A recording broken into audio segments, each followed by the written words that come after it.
नमस्कार दोस्तों, स्वागत है आपका इस नए वीडियो में। हमारी जिंदगी में कई बार हम खुद को एक मुश्किल घड़ी में पाते हैं। कई बार हमें बड़े फैसले लेने पड़ते हैं, लेकिन हमें यह नहीं पता होता कि वो सही है या गलत। क्या उस फैसले का परिणाम हमारे जीवन में खुशियां लाएगा या मुसीबत। लेकिन कई बार हमारे पास सही निर्णय लेने की सुझाव नहीं होते और हम जल्दबाजी में फैसला कर लेते हैं, और उन फैसलों की वजह से हमारी जिंदगी सुखमय हो सकती है या फिर हमारी जिंदगी नरक से भी बढ़कर हो सकती है। इसलिए सही फैसला लेने की क्षमता हमारे जीवन में सफलता हासिल करने के लिए आवश्यक है। तो चलिए आज की इस बोध कहानी के माध्यम से जानते हैं कि जीवन में सही फैसले कैसे लिए जाएं, और यह भी कि सही निर्णय लेने के तरीका कौन सा है। तो बिना किसी देरी के कहानी शुरू करते हैं दोस्तों। कई साल पहले की बात है। एक छोटे से राज्य में एक बौद्ध भिक्षु निवास कर रहे थे, जिन्हें सभी जगहों पर उनके ज्ञान के बड़े चर्चे थे। वह बौद्ध भिक्षु बहुत ज्ञानी थे। उनके पास लोग बहुत दूर दूर से आते थे ताकि वे उनसे अपनी समस्याओं का समाधान प्राप्त कर सके। उनके पास कोई भी कैसी भी समस्या लेकर क्यों ना आए, वह समस्या का समाधान अवश्य करते थे। जब भी वह किसी की समस्या सुनते तो उस समस्या को बड़े ही ध्यान से सुनते, समझते, उसमें लीन हो जाते, और उसके बाद कुछ देर के लिए वह आंखें बंद करते और समस्या के बारे में अच्छे से सोच विचार करते और उसके बाद उसका समाधान देते। ऐसे में कोई भी व्यक्ति उनके बारे में केवल एक ही बात सोचता था, शायद इन साधु के पास कोई ऐसी चमत्कारिक शक्तियां हैं जिससे यह समाधान पूछते हैं और उसके बाद हमें वह समाधान बताते हैं। एक बार एक युवक ने उन महाराज से यह पूछ भी लिया, क्या आपके पास ऐसी कोई चमत्कारी शक्तियां हैं जिसके कारण आप हमारी समस्याओं का समाधान करते हैं, या आपके पास ऐसी कोई दिव्य दृष्टि है जिससे आप हमारी समस्याओं का समाधान खोज पाते हैं। उस युवक की यह बात सुनकर वह साधु जोर जोर से हंसने लगे, लेकिन उन्होंने उस युवक की बात का कोई जवाब नहीं दिया। उसके कुछ ही दिनों बाद उस राज्य में एक बड़ी अजीब सी घटना घटी। उस राज्य में एक बुढ़िया औरत रहा करती थी जो अपने पूरे घर में अकेले ही रहती थी। उसका कोई ना था। उस राज्य से होकर 4 मित्र अपने घर की ओर जा रहे थे। वे लोग दूसरे नगर में काम करके पैसा इकट्ठा करके अपने गांव की ओर जा रहे थे।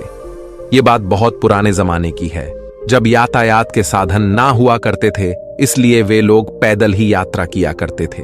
इसी कारण वे चारों मित्र अपने अपने धन को इकट्ठा करके अपने गांव की ओर प्रस्थान कर रहे थे। उन चारों ने अपना अपना धन एक छोटी सी पोटली में रखा था और उसी पोटली में उन सब की सारी कमाई थी। तभी उन चारों मित्रों में से एक मित्र कहता है, मित्रों, इस तरह से यदि हम अपना धन अलग अलग रखेंगे तो इससे हमारा धन चोरी हो सकता है। क्यों ना हम अपना सारा धन एक ही पोटली में रख दें, जिससे हम सब इस पर ध्यान भी दे सकेंगे और हमारा धन सुरक्षित भी हो जाएगा। और जब हम अपने गांव पहुंच जाएंगे तो हम वहां पर अपना अपना हिस्सा इसमें से ले लेंगे। उन तीनों मित्रों ने उस युवक की बात मान ली और वे सभी मिलकर अपना धन एक ही पोटली में रख देते हैं और वे सभी मिलकर अपने गांव की ओर आगे बढ़ते हैं। चलते चलते काफी समय बीत चुका था और अब रात्रि होने वाली थी। तभी आगे चलकर रास्ते में उन्हें एक घर दिखाई दिया जहां पर एक बूढ़ी औरत रहा करती थी। रात्रि का समय भी हो चुका था और उन चारों मित्रों को रात रुकने के लिए कोई ना कोई जगह की आवश्यकता भी थी। ऐसे में उन चारों ने मिलकर यह योजना बनाई कि वे लोग आज रात इसी घर में ठहरेंगे। इसलिए वे चारों लोग उस घर की ओर आगे बढ़ते हैं। उस घर का दरवाजा खटखटाते हैं।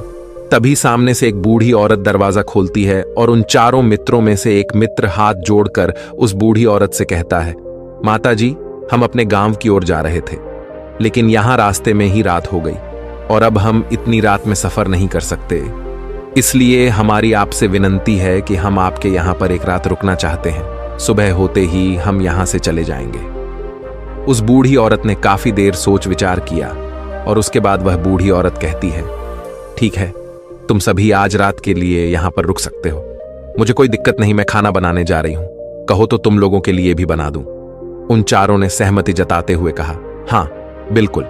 उसके बाद उन चारों मित्रों ने धन की पोटली उस बूढ़ी औरत को थमा दी और कहा, माताजी, इस पोटली में हमारे साल भर की कमाई है। हम चारों ने अब तक का अपना सारा कमाया हुआ धन इसी पोटली में रखा है और अब हम इसे आपको सौंपते हैं, क्योंकि यह हम चारों से ज्यादा आपके पास सुरक्षित होगा। हम बस इतना चाहते हैं कि यदि हम चारों में से कोई एक व्यक्ति से लेने आए तो आप इस पोटली को उसे मत देना जब तक कि हम चारों एक साथ इस पोटली को लेने न आए। तभी वह बूढ़ी औरत कहती है, ठीक है बेटा, यदि तुम चारों एक साथ आओगे तभी मैं इस पोटली को आपको सौंपेंगे। और वैसे भी आप लोग तो सुबह यहां से चले जाने वाले हैं, मैं आपको सुबह ही यह पोटली थमा दूंगी, वह धन की पोटली। उस बूढ़ी औरत को थमाकर चारों मित्र निश्चिंत हो जाते हैं कि अब उनका धन सुरक्षित है और वे लोग खाना खाकर सो जाते हैं। अगली सुबह जब वह चारों उठते हैं तो सभी लोग अपनी आगे की यात्रा के लिए तैयारियां शुरू कर देते हैं। उन चारों नौजवानों में से एक नौजवान थोड़ा सा बदमाश था। वह अपने उन तीनों मित्रों से कहता है, भाइयों, इस बूढ़ी औरत ने हमारी रात भर खातिरदारी की है, हमें अच्छा भोजन खिलाया, सोने के लिए अच्छी जगह दी, रात भर यहां सर छुपाने के लिए एक अच्छा मकान दिया और हमने अब तक उसके लिए कुछ नहीं किया। वह बूढ़ी औरत अकेले ही खेतों में काम कर रही है। क्या हम सभी यहां से जाने से पहले इस बूढ़ी औरत की मदद नहीं कर सकते? उस बदमाश नौजवान ने मन ही मन यह योजना बना ली थी कि वह किसी तरह से भी उस बुढ़िया से पोटली हासिल करके ही रहेगा। बाकी के तीनों मित्र उसकी बातों में आ जाते हैं और वे सभी मिलकर उस बुढ़िया की मदद करने अर्थात खेतों में काम करने के लिए चल पड़ते हैं। वे सभी मिलकर खेतों का काम कर ही रहे थे कि तभी वह बदमाश नौजवान अपने बाकी तीनों मित्रों से कहता है, मित्र, मुझे जोरों की प्यास लग गई है, मैं जरा उस बूढ़ी औरत से पानी मांगकर लाता हूं।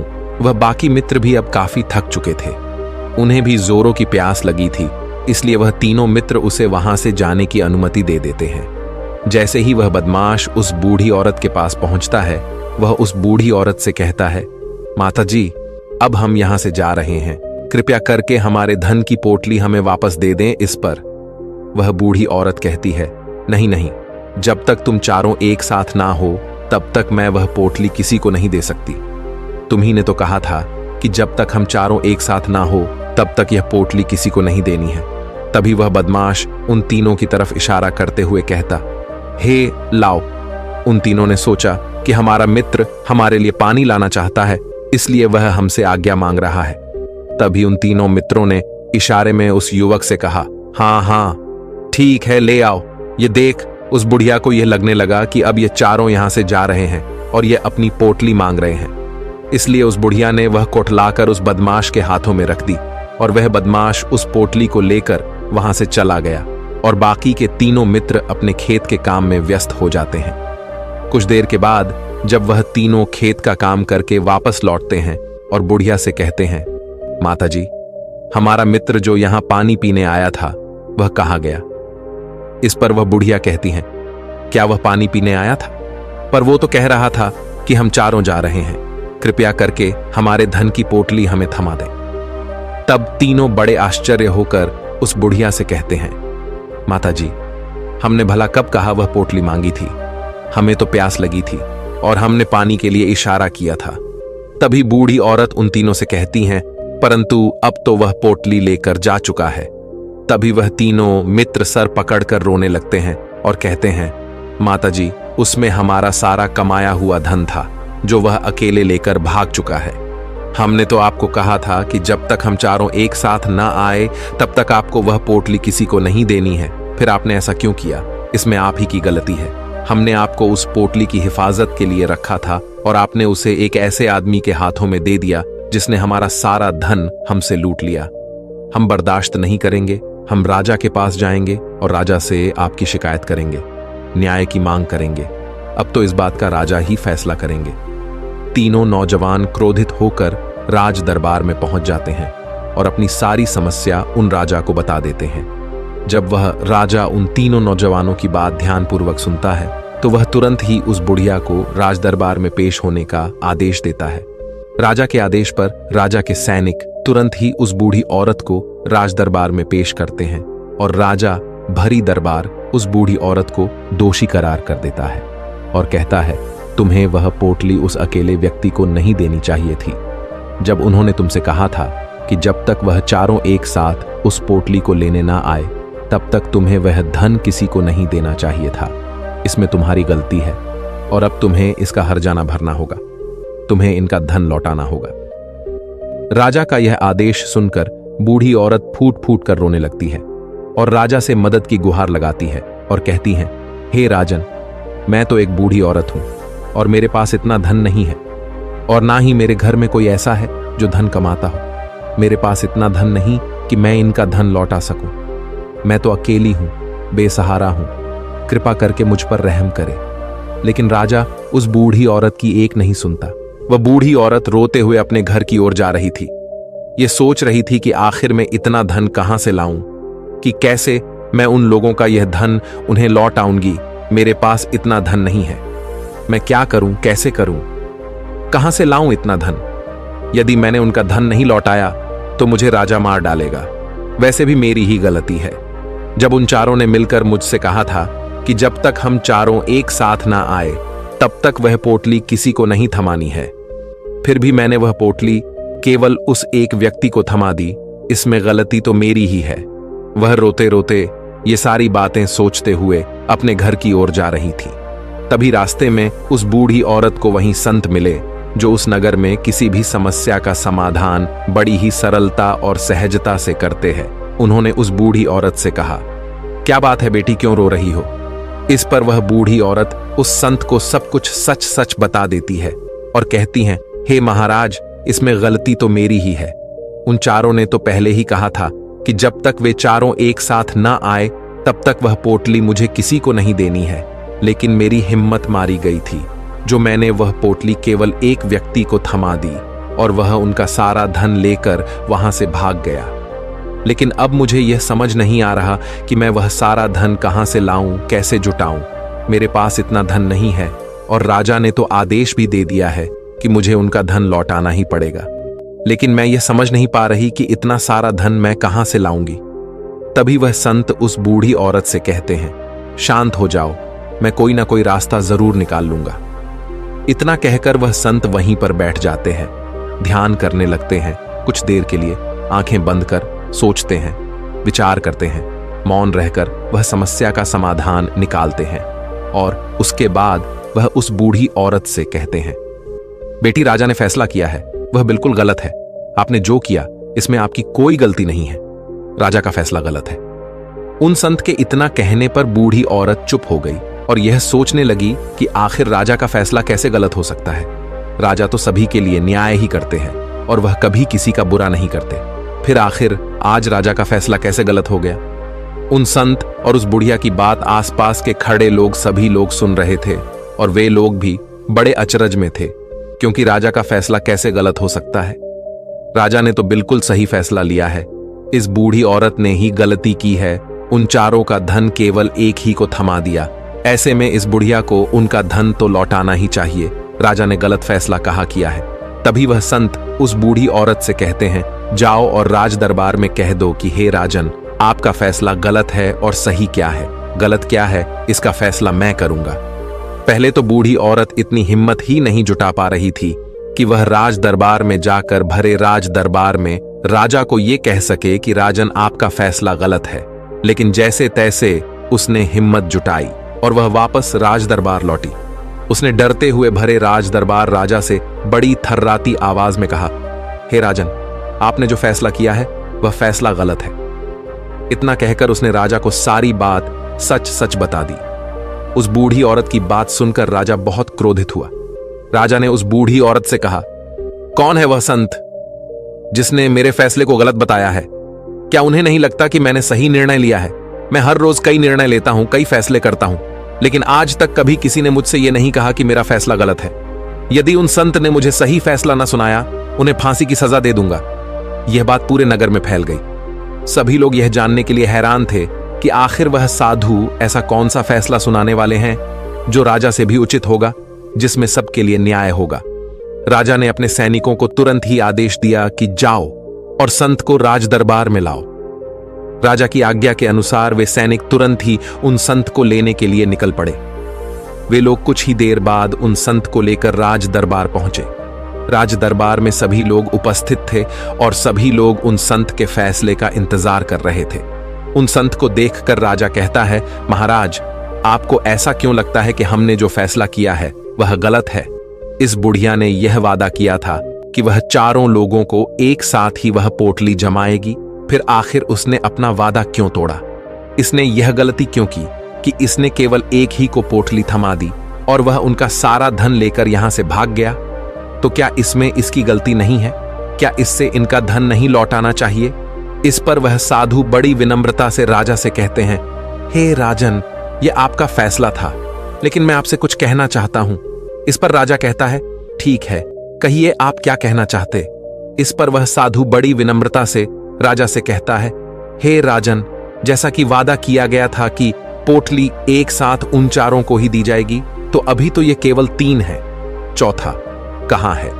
तो इनसे कहिए कि ये लोग यहां से वापस जाएं और अपने उस चौथे मित्र को यहां लेकर आए, तभी इनका धन वापस किया जाएगा।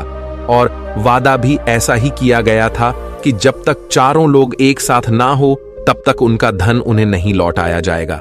और यदि यह बूढ़ी औरत इन तीनों को धन लौटा देती है तो ये बूढ़ी औरत अपना वादा तोड़ देगी, और ये सही नहीं है। इसलिए यदि आप चाहते हैं कि इनका धन लौट आया जाए तो पहले इनसे कहिए कि ये लोग जाएं और अपने उस चौथे मित्र को यहां पर वापस ले आए। उस राजदरबार में हर कोई इस बात को सुनकर बहुत खुश हुआ। सभी ने उन संत की बहुत तारीफ की। राजा भी उन संत के इस फैसले से पूरी तरह से सहमत था। राजा तुरंत ही उन संत के सामने सिर झुका लेता है और हाथ जोड़कर उनसे कहता है, हे महाराज, आपका यह फैसला इतना सही कैसे हो सकता है? आखिरी बात मेरे दिमाग में आई क्यों नहीं? मैंने इस बात को इस तरह से सोचा क्यों नहीं? तभी वह साधु उस राजा से कहते हैं, हे राजन, आपके पास और भी काम होते हैं। आप दिन भर व्यस्त रहते हैं और आपको जल्दबाजी में फैसले लेने पड़ते हैं। आपने इस मामले को सुना समझा, लेकिन इसे देखने में आप गलती कर गए। इससे आपने केवल ऊपरी तौर पर देखा। आपने इसकी गहराई तक जाने का प्रयास तक नहीं किया। यदि आपने इस मामले की गहराई को देखा होता, समझा होता, तो आप भी इसी नतीजे पर आते। जब तक हम किसी मामले की गहराई तक नहीं जाते, तब तक हम उसका सही समाधान नहीं निकाल सकते। लेकिन हम में से अधिकांश लोग तो अपने फैसले केवल जल्दबाजी में लेना चाहते हैं, भले ही वह मामला कितना भी गंभीर क्यों ना हो। हमें तो बस अपना हक चाहिए, हमारा नाम होना चाहिए, भले ही फैसला हमारे लिए आगे चलकर हमारे लिए नुकसानदायी क्यों ना हो। लेकिन हम तो उस मामले की गहराई तक जाने के लिए सोचते तक नहीं। तभी वह राजा उन संत से कहता है, हे महाराज, क्या आपके पास कोई दिव्य शक्तियां हैं? क्या आपके पास ऐसी कोई चमत्कारिक शक्ति है जिसे आप सवाल करते हैं और बदले में वह आपको जवाब देती है, जिस कारण आप सटीक और सही समाधान बता पाते हैं? राजा की यह बात सुनकर वसंत मुस्कुराने लगे और राजा से कहते हैं, हे राजन, यह सवाल मुझसे कई लोगों ने पूछा है और मैंने कभी किसी का कोई जवाब नहीं दिया। लेकिन आप इस राज्य के राजा हैं, इसलिए मैं आपके इस प्रश्न का उत्तर देता हूं। आप में से कई लोगों को यहां ऐसा लगता है कि मेरे पास कोई ऐसी शक्तियां हैं जिससे मैं बात कर सकता हूं, जिससे मैं कोई भी समस्या का समाधान पा सकता हूं। लेकिन मैं आप लोगों को एक बात सच सच बता देता हूं, मेरे पास ऐसी कोई शक्तियां नहीं हैं। मैं तो केवल हर मामले की गहराई तक सोचता हूं, उस बात पर विचार करता हूं, और जब मैं विचार करता हूं तो मेरे सामने कई सारे समाधान आते हैं, और जो समाधान मेरे सामने आते हैं मैं उन पर भी विचार करता हूं, उनके बारे में भी गहराई तक जाता हूं। और जब मुझे लगता है कि इस समस्या का समाधान यही होना चाहिए, तभी मैं समाधान उस व्यक्ति को देता हूं ताकि वह अपनी समस्या का समाधान कर सके। अब आप ही सोचिए, आप जल्दबाजी में यह फैसला लेकर इस बुढ़िया का जीवन पूरी तरह से बर्बाद कर देते। हमारा पूरा जीवन केवल एक फैसले पर निर्भर करता है। यदि वह फैसला सही हुआ तो हमारा जीवन अच्छा बन जाएगा, और यदि वह फैसला गलत निकला तो हमारा जीवन नर्क से भी बदतर हो सकता है। इसलिए यदि आप सही और सटीक फैसला लेना चाहते हैं तो आपको मौन रहना सीखना पड़ेगा। मौन रहकर उस पर विचार करना सीखना होगा, क्योंकि हमारे फैसले ही हमारा भविष्य तय करते हैं, हमारी जिंदगी का अगला पड़ाव तय करते हैं। फिर चाहे वह फैसले छोटे हों या बड़े, वे ही हमारी जिंदगी को निर्धारित करते हैं। इसलिए सबसे पहले हमें सही फैसले लेने के लिए मौन रहना सीखना आवश्यक है, उन पर विचार करना आवश्यक है। और जब आप ऐसा करते हैं तो आपके सामने एक ही समस्या के कई सारे समाधान निकल कर आते हैं। और जब आप उन पर गौर करेंगे तो आपको यह समझ में आएगा कि उन फैसलों का समाधान कैसा होना चाहिए, कि समाधान से आपको क्या फायदा होगा और क्या नुकसान होगा, या उस समाधान पर सोच और विचार करने पर ही आप उसे समझ सकते हैं। और तभी आप यह निर्णय भी ले सकते हैं कि क्या यह समाधान उचित रहेगा या नहीं।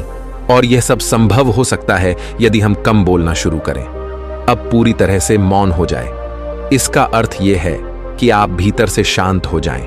और जब आप भीतर से शांत होने लगते हैं तो आपका मन स्पष्ट होने लगता है, साफ होने लगता है, और आप किसी भी चीज पर सोच विचार कर सकते हैं। और जब आप भीतर से शांत होने लगते हैं तो आप ऊपर से भी कम बोलते हैं। और जब आप धीरे धीरे कम बोलने के आदी हो जाते हैं तो आप साफ और स्पष्ट तौर पर सोच और समझ पाते हैं। आपके विचारों में शुद्धता आ जाती है, जिससे आपको यह साफ और स्पष्ट देखने को मिल जाता है ये कौन सा फैसला सही होगा और कौन सा फैसला गलत होगा। आपको उस परिस्थिति में क्या करना चाहिए और क्या नहीं करना चाहिए। लेकिन हम में से अधिकांश लोग अपने आप को सही साबित करने के लिए, अपने आप को ऊंचा साबित करने के लिए अत्यधिक बोलते हैं, और इतना बोलते हैं कि हर कोई उनकी बातों को गंभीरता से नहीं लेता। उन्हें ऐसा लगता है कि मानो ज्यादा बोलना ही हमारे लिए हमारा शस्त्र है, लेकिन वह यह भूल जाते हैं कि वह अत्यधिक बोलकर मूर्ख बन रहे हैं। लोग हमारा मजाक बनाते हैं, हमें मूर्ख समझते हैं, हमसे दूर रहने लगते हैं क्योंकि उन्हें हमारी बक बक अच्छी नहीं लगती। लेकिन जब आप भीतर से शांत होने का प्रयास करते हैं और धीरे धीरे भीतर से शांत होने लगते हैं तो आप खुद ब खुद ऊपरी तौर पर कम बोलना शुरू कर देते हैं। इससे आपके मन में, आपके मस्तिष्क में एक साफ और स्पष्ट विचार उत्पन्न होते हैं, और आप अपने आप को साफ स्पष्ट तौर पर समझ पाते हैं, देख पाते हैं आपको कब, क्या, क्यों और कितना बोलना चाहिए, और आपको कब, कैसे, क्यों, किस तरह से कौन सा फैसला लेना सही है या नहीं, यह भी आप अच्छी तरह से समझ और जान पाते हैं। जब आप कम बोलना शुरू करते हैं तब आप अपने आप को बहुत अच्छी तरह से समझना शुरू कर देते हैं, अपने आप पर अच्छी तरह से विचार करना शुरू कर देते हैं। तब आपको यह बात भी बहुत अच्छी तरह से समझ में आने लगती है कि जो हम बेकार की बक बक करते हैं उस पर हमारे शरीर की बेवजह ही कितनी सारी ऊर्जा यूं ही व्यर्थ हो जाती है, नष्ट हो जाती है, जिसे हम चाहे तो किसी जरूरी काम में लगा सकते हैं, फैसले लेने में लगा सकते हैं, जिससे हम तनाव मुक्त रह सकते हैं और हमें अच्छी नींद भी आ सकती है। और यदि आप इसी प्रकार सोच विचार कर फैसले लेना शुरू करते हैं तो आपका मस्तिष्क भी अच्छी तरह से काम करने लगता है और आपका मस्तिष्क पहले से भी ज्यादा शक्तिशाली हो जाता है। और इसका एक बहुत अच्छा उदाहरण भी आपको मैं बताना चाहूंगा। जब आप स्कूल में पढ़ते थे या फिर आज भी आप पढ़ रहे हो तो आपने देखा होगा कि जो बच्चे होनहार होते हैं, होशियार होते हैं, वे लोग बहुत कम बातें करते हैं और अपना समय सही चीजों में लगाते हैं। वह अधिकांशतः अपना समय मौन होकर ही बिताते हैं। इसी वजह से वह पढ़ाई करने में बहुत तेज होते हैं। वह जो कुछ भी पढ़ना चाहते हैं वह उसे याद कर ले जाते हैं। लेकिन वहीं पर दूसरी तरफ जो लोग बहुत अधिक बोलते हैं, यदि आप उन्हें पूरे 24 घंटे भी दे दें तो भी वह उस तरह से उन चीजों को याद नहीं रख सकते जिस तरह से वह मौन रखने वाले बच्चे उन बातों को याद कर लेते हैं। और महान चाणक्य ने भी यही कहा है कि जो व्यक्ति ये समझ जाता है कि उसे कब, कहां और कितना बोलना चाहिए, उस व्यक्ति को सफल होने से कोई नहीं रोक सकता। और आप इतिहास उठाकर देख सकते हैं, आज तक जो भी लोग महान हैं, जो लोग भी सक्सेसफुल बने हैं, उन लोगों की आदत बहुत कम बोलने की है। उनका पूरा ध्यान केवल अपने लक्ष्य पर होता है और अपना पूरा समय वह अपने लक्ष्य को पाने में ही लगा देते हैं।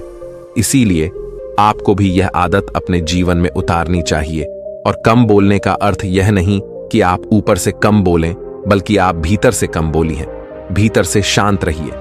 यदि आप रोज इसका अभ्यास करते हैं तो केवल कुछ दिनों में ही इससे होने वाले लाभ आपको आपके सामने नजर आने लगेंगे।